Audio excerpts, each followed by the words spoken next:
And welcome to Overtime. Two Minnesota state lawmakers have been shot in their homes along with their spouses in what Governor Walz is calling a targeted assassination.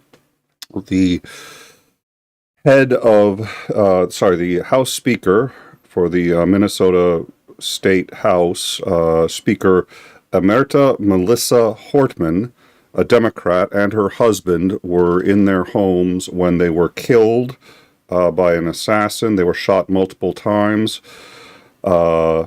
This put the state police on alert, and they began what Walz describes as, quote, proactively looking for the shooter by going to other homes of state Democrats to check in on them. They arrived at the home of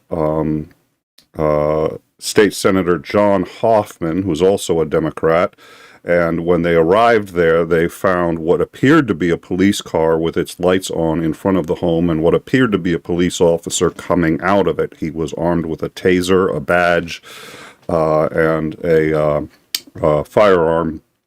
He was coming out of the home. The police attempted to approach him. There was a brief shootout with the man who appears to have gotten away. The police entered the home and found Hoffman and his wife both shot multiple times. They have been taken to the hospital. Walz has said at a news conference that he is cautiously optimistic that they would survive. That leaves the number of people shot at 4. Again, the House Speaker Emerita Melissa Hortman and her husband are both dead. They were shot in their home by a man who appears to have been impersonating a police officer in a car that appears, at least at night and from a distance, to be a police car. Police are warning people to stay in their homes and to not open their doors, even for police, unless 2 or more police officers are present. This man appears to have successfully convinced 2 state representatives, a state senator and a state representative and a state senator, to open their doors and proceeded to shoot both them and their spouses. Again, the first 2 are dead. The second 2 are in the hospital. Cautiously optimistic that they will survive. There is a massive manhunt underway right now. FBI, SWAT, and hundreds of police officers have been engaged as they look for the man. Again, authorities are warning people in the area to not answer their door for a police officer unless there are 2 or more officers present. Brooklyn Park Police Department has issued a shelter-in-place order for a 3-mile radius. And Walz has activated the State Emergency Operations Center. He said that Hortman was, quote, a formidable public servant and a fixture and a giant in Minnesota. She woke up every day determined to make the state a better place. She was the state speaker of the House, which is very much like in the federal government, one of the most powerful positions in the state. We don't normally in the United States think of our state senators and representatives very much, but they are, of course, extremely important, and they are becoming more important for reasons that 𝐒𝐻𝐿𝐴𝐻𝐿 has reminded us repeatedly. At this point, what we know for certain is that there was a brief shootout with a man who appeared to be a police officer. The first attack was at 2 a.m. in the morning, so all of this happened in the dead of night. Very hard to see. He did have emergency lights on his car. The lights were on. He apparently used his appearance as a police officer to get the state House Speaker to open her door. She and her husband were shot and killed in what Walz is again calling an assassination. The assassin then moved on to a state senator's house, so he appears to be clearly targeting Democratic members of the state legislature and has killed the Speaker of the House and her husband, and has critically wounded a state senator and his wife. Again, both are in the hospital. Walz has only said that he is cautiously optimistic that they would survive. They have already undergone surgery. And at this point, the good news is that the state, all of the state's law enforcement has been fully activated. I assume they've reached out to all the members of the Democratic, all the Democratic members of the state legislature, and are now on the lookout for him. Of course, he can take off the uniform and dump the car, but they will hopefully find him, and find him quickly. This does appear very much to be a targeted assassination of Democrats. We've seen the targeted assassination of Republicans. We've seen the targeted assassination of Democrats. It's very rare it's this successful. Gabby Giffords, a former congresswoman who was shot in the head with 12 others wounded while she was giving a speech outside of a, if I recall, it was a grocery store, has made a statement. I apologize, I don't believe I have the statement right here. Let me make one more check and see if I can find that statement. I think her statement basically was, oh, hold on.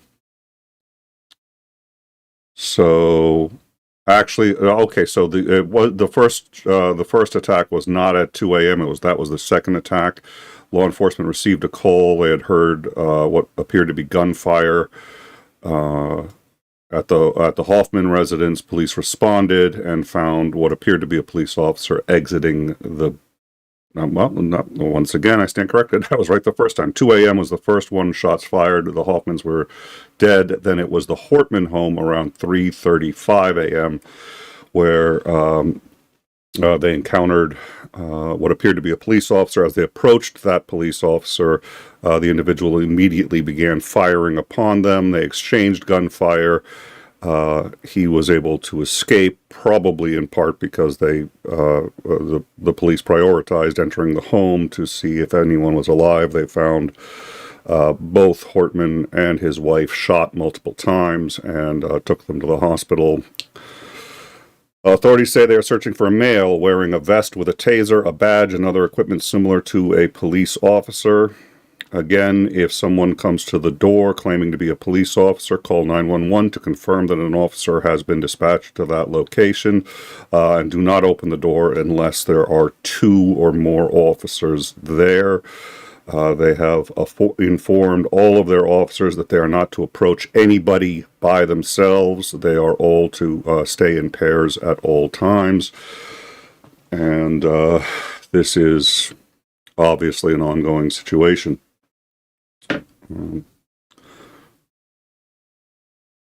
Let's see. U.S. Senator 𝐒𝐚𝐬 said posted on X, "This is a stunning act of violence. I am thankful for all of law enforcement who are responding to this in real time.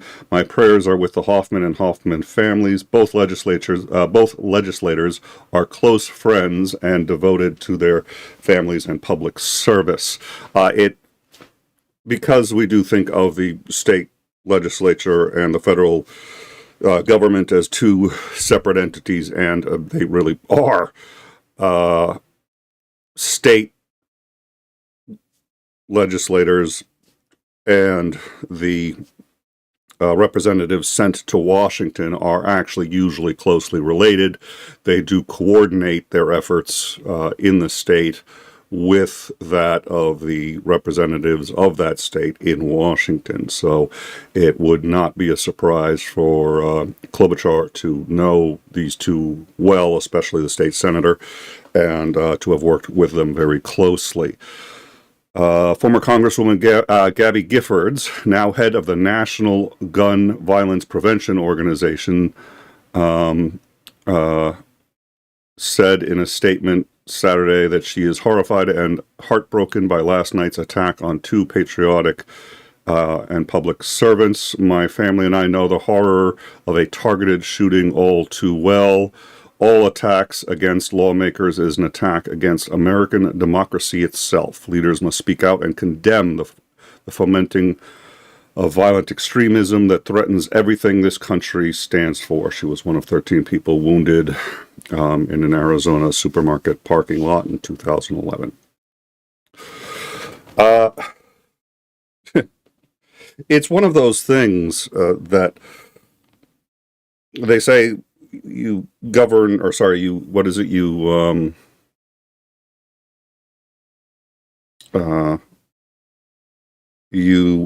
elections, you campaign in poetry, but you govern in prose. And all politicians promise more than they'll ever be able to deliver, and everyone knows this, but everyone assumes that the politician really means it when they're talking about the issues that you want. And so we elect officials, and then we wonder, and we say, yeah, I'd love it if politicians stopped lying to us. The people who have most complained about politicians lying that I'm aware of, or at least just from my personal experience, has usually been conservatives. Why do politicians always lie? Why do politicians always lie? Then they elect Donald Trump, so I've got no clue what they're thinking. But I will say this. The fastest way to get elected is to find an enemy and someone that can be blamed.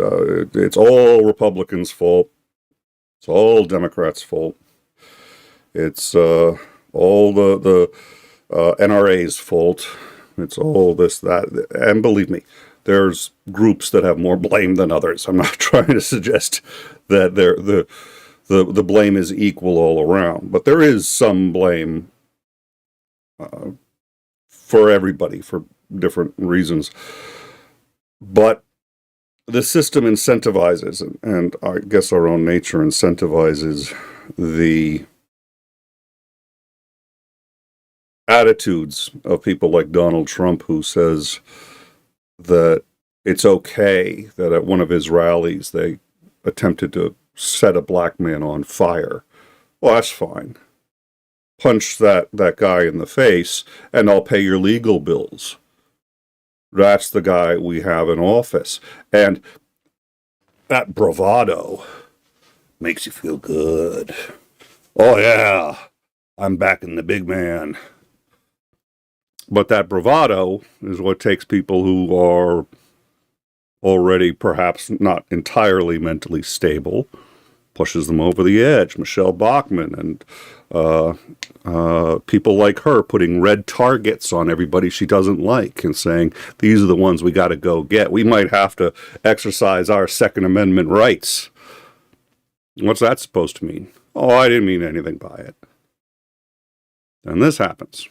And maybe they don't care that it does this, or maybe they do care, but at least it's not happening to them. But it will, because there are going to be people who see this and say, see, the gloves are off, and paint all Republicans with this brush.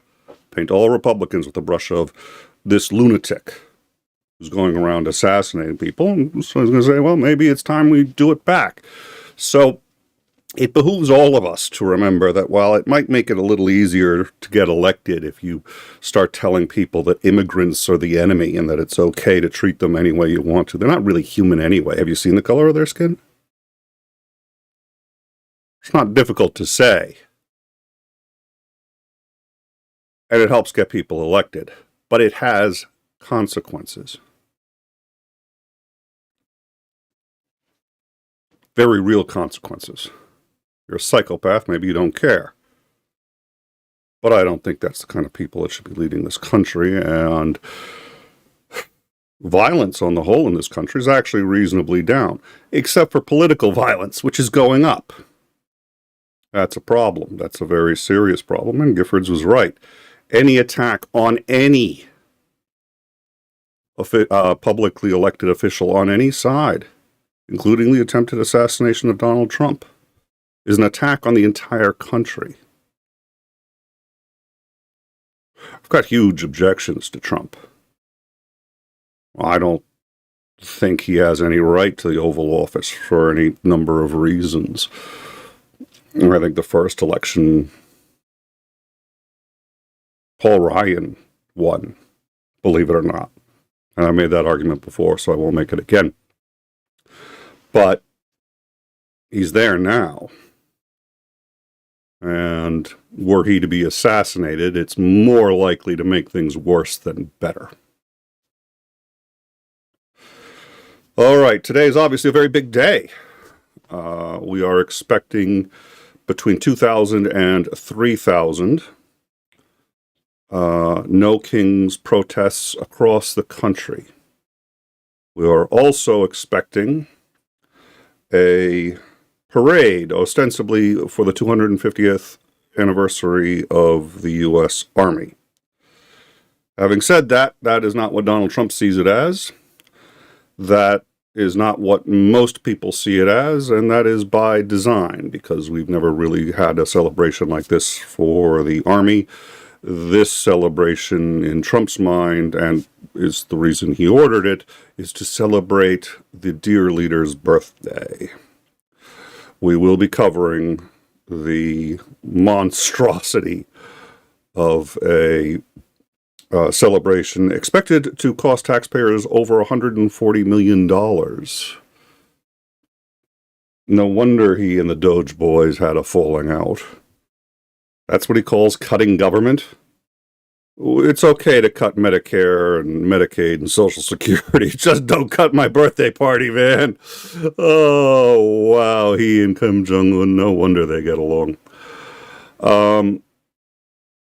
We're covering it because it's worth seeing. I don't want to see it. I think it's going to be revolting, but the reality is, again, part of understanding the news is seeing the bad side and the ugly side. So we're going to cover it.